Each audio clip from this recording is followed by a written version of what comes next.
Hello, my friends. Back with another podcast for you guys. I think this is episode 6, I'm pretty sure. But overall, I'd say it's been a very successful year for the Monochrome Memoirs brand that I'm building. Just a quick update on, I've been thinking about this year and exactly what it means to actually approach 10,000 subscribers in 10 months. And, the outpouring of support and dedication I have from the community here that's building up. The Discord chat room is like just going, it's really popping off. There's a lot of people in there now. Patreon's looking really nice. A lot of people are just very committed to the message that I'm bringing out. And when I started this channel, I think maybe that's the reason why it's becoming successful, is because of the fact that the first video that I ever made was strictly utilitarian. It was not, I never had the idea in my head that I wanted to build a big YouTube channel or a media brand or something like that. I was looking for a video on the Z6 in terms of in reference to wedding photography online. Couldn't find anything. I had been using it for a while, so I figured I'd make my own. And it was just because I wanted to help people with their decisions about this stuff. And man, this has evolved into a place that I can really talk about the philosophy of photography and distill my thoughts down to, kind of help people. And, I want you guys to realize that my opinions, the things that I say on my channel, the information that I put out, it's not me preaching it as this is the absolute truth, that it's some objective truth and that you can only listen to me and you can't listen to anybody else. That's not how I think at all. I think that what you're getting from me is just an experience of mine throughout my life in a way that I've used the things that I say. The things that I say to you, the information I put out there, it's just a distillation of my thoughts and the things that have helped me on my journey, and they're true for me. But that doesn't mean they're going to be true for everybody. And I'll never get up here and post a video and say, don't listen to anybody else. I'm the only truth. I'm the only way to get something right, because that's not the truth. But the truth is what I'm telling you is true for me. And that's the only thing that matters. And I recognize that there's other places to go for information. I support that. But I want you guys to know that the intention here, now that I have people listening, is to build a brand, a media brand. I think about myself as kind of like a media company now in the infancy stages. And the goal is to help people become better photographers and really focus on the essence of this craft and the things that push us as artists and the things that can really develop our eye, develop our connection, develop work that's going to actually do something and mean something. And, I'm really excited to talk to people because it seems like that message is really resonating. So, this was sparked by a quote from the legend Anders Petersen. I don't know if you guys know him. He's an unbelievable Swedish photographer. You guys should look him up. And he had an interview on FK Magazine. I'll put the link in the show notes so you guys can check it out. Just an unbelievable treasure trove of information in this interview. You guys definitely should read it. But he had a quote in there, and he says, "You are not supposed to be a slave of mechanical tools. They are supposed to help you and be as small and unimportant as possible, not to disturb the communication." And I really wanted to kick off this video in the new year touching on that quote and what it means to me. Because I think that this is the essence of my channel and the essence of the direction that I want to take it, for the next year, 2 years, 5 years, whatever this becomes. But that's the essence of it, is the mechanical tools are great, but we need to understand that that's not where our talents come from and not where our inspiration lies. The further we get caught up, and this is probably honestly why I will never attain a sponsorship deal from a major camera manufacturer, which is, totally fine. I prefer to be a community-supported channel, to be honest, because then I can just say what I want. But this is the essence of it. We're in a scenario and situation now online and where we get our information that promotes the heavy focus on the tools that we were using and the mechanics of what we were using rather than the essence of what actually makes a great photographer. And that's your imagination, connecting with your subjects or the atmosphere that you're shooting in, and shooting from the heart. And that's the basics. You know, that's the truth of it. And what can we do? How can we do? You know, looking forward to 2020.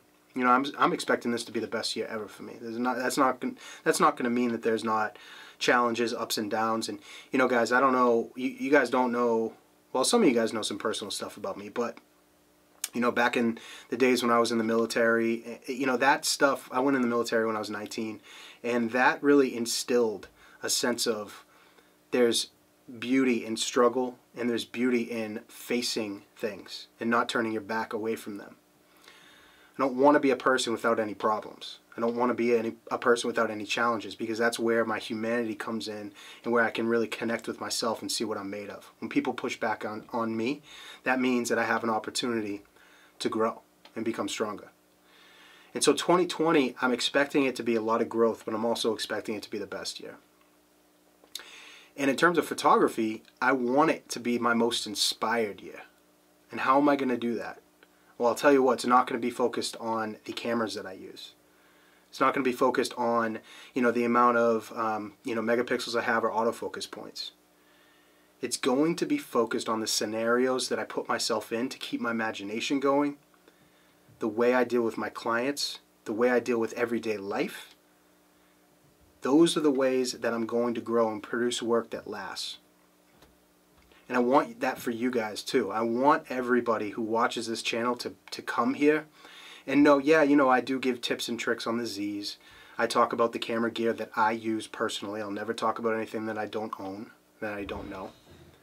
Because that helps people. You know, the gear is okay. It's good to know your camera. It's good to know what you have in your hand. I mean, I preach that all the time. You need to understand it completely and fully. That's why I go in depth about the Zs, because I understand them. But once you've got that stuff figured out, you need to move yourself. You need to get up off your ass, and you need to go and do things that are going to inspire you to create the next picture.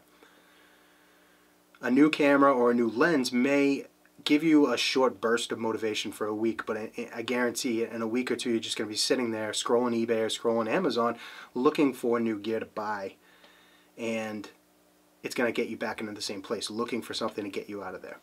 So I'm here to give you guys some tips for the new year that we can all focus on, that will actually bring us closer to our goal, which is making better photographs and becoming better. First one I have written down is books. Guys, let's buy some books instead of new gear. Seriously. Let's put away the gear reviews and the lust over new stuff and buy some books that are going to get our imagination going. I have a recommendation for you guys that I think that you should read right off the bat. Helped me tremendously. It's called The War of Art by Steven Pressfield. Phenomenal book. Phenomenal book.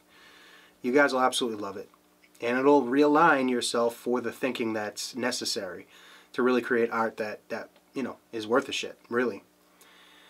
So let's buy some books and get our imagination going. Get the images out of our heads. Stop scrolling Instagram so much. Stop looking through the internet. And do as much as you can to read, even if it's audiobooks, just to get your imagination going. Buy some photo books. You know, discover some new photographers. I've been getting really into the work of Eugene Smith lately, thanks to my buddy Lucas Lamont. You're one of the longtime followers of this channel. And he gave me a recommendation to watch on Amazon. There's a documentary called The Jazz Loft. Very highly recommended.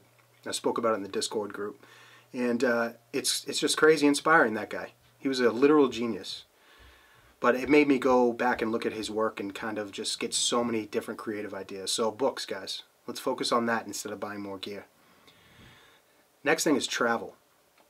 Guys, I cannot tell you how much travel has inspired me to take photos.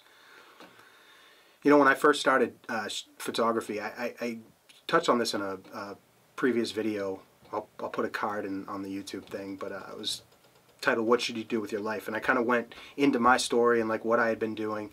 And I told you guys, I was searching for, I used to do music, and I was a producer, had a music studio.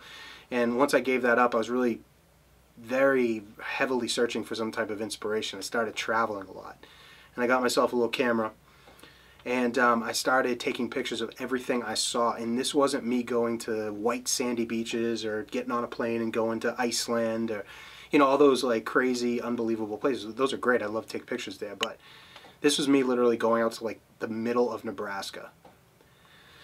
You know, the middle of the desert in Nevada. Driving out to Utah. And just getting in a rental car and going. Going to Kentucky. I remember I flew to Lexington one time and just drove out to the Mammoth Caves. It was a couple-hour drive. Through the middle of nowhere, and just being in a new environment sparked my creativity and my imagination so much. You don't need to spend a lot of money, guys, but instead of putting it into new gear, put a little bit of money into having some new experiences and changing your environment. It will inspire you to take better photos. It will. Next one is physical exercise. I know this is maybe a touchy one for some people, but for me, the mind-body connection is real. And I'm not just going to say just for me. I believe that that is real for everybody. Your mind is connected to your body, and your sense of self is connected to your body. And if you don't treat it right, you are going to have some type of heavy weight in your mind or monkey on your back that's going to create a negative energy somewhere in some form of your life. You cannot treat your body terribly and then expect you to have, you know, complete peace. You really can't. And so in 2020, let's focus on that, guys. You don't need to be a bodybuilder. You know, you don't need to be a marathon runner. But let's think about our bodies and ourselves and how and think about how they're connected to how we feel and our energy that's going around every single day and how that connects to our art and what we're trying to create. Because it's connected 100%. Another thing is let's focus on our personal relationships. And our personal relationships is where we're going to find a ton of inspiration, because, you know, this is a great example. Is, you know, I can pick up my camera and go out on my own and, you know, drive somewhere, fly somewhere, and just, you know, shoot a bunch of photos and do it by myself. And photography can tend to be a lonely thing. But I get so much inspiration if, you know, me and my son have had so many great photos made from me just following him around with the camera, bringing my camera with him, and just going around and doing different things. And that not only strengthens my photography, but it actually strengthens my relationship with my family. And so look at developing our personal relationships with the camera in our hand and by our side. And shooting our everyday life and documenting the people that are closest to us with that camera. It will help you. It will help you. And you will also, in the process, create memories with those people as they grow up. I mean, you know, my son's older now, he's a teenager, and it's like, man, I just cherish those photos that I took with him all throughout his youth. Very, very special, and they have definitely created a depth in my work that I can be proud of, and that's tangible. The last thing is we need to focus on creating order in our lives and reducing as much chaos as possible. Chaos is a very subtle thing that creeps in through too much disorder in our lives. One thing I like to do, guys, is I like to clean my office and my studio space and just make sure that things are in order before I like to sit down and edit a wedding, or before I like to, you know, do a video or a podcast or something like that. I like to clean up my area and make sure that there's order around, because it helps me think clearer and it helps me come up with ideas. And it's the same thing with photography. If I'm sitting around in my house or my truck, it's like a bunch of crap everywhere and there's just shit all over the place, I can't focus correctly because there's just things weighing down and bearing down on me from the outside world. So reduce as much chaos as possible. Those things that are out of order. I mean, and this goes to, you know, if you have a broken taillight on your car, that's a point of chaos there. I mean, if you don't go and fix it, you could get pulled over, and then you get pulled over and you get a ticket, and then you get a ticket and you can't pay a bill or something. It just can spiral out of control if you just don't focus on those little loose ends and those points of chaos that can get out of control so fast. So start with your room. Jordan Peterson has an unbelievable, you know, thoughts on just doing what you can with the stuff that's around you right now to reduce chaos. Start with making your bed every morning. That's what he says. And it sounds so stupid, but it's so real. because we can get out of bed, just throw our stuff everywhere, chuck our stuff on the ground, and those little pieces of chaos, they grow and grow and grow, and then they eat up into space in our mind to where we can't devote time to creative thinking. So in 2020, guys, let's focus on that. And I know that this is easier said than done, and I'm talking to you guys as a peer. You know, I'm not talking to anybody, talking down to you guys. I'm talking to you guys. You guys are my peers, and I'm doing the same thing. I'm focused on the same things this year.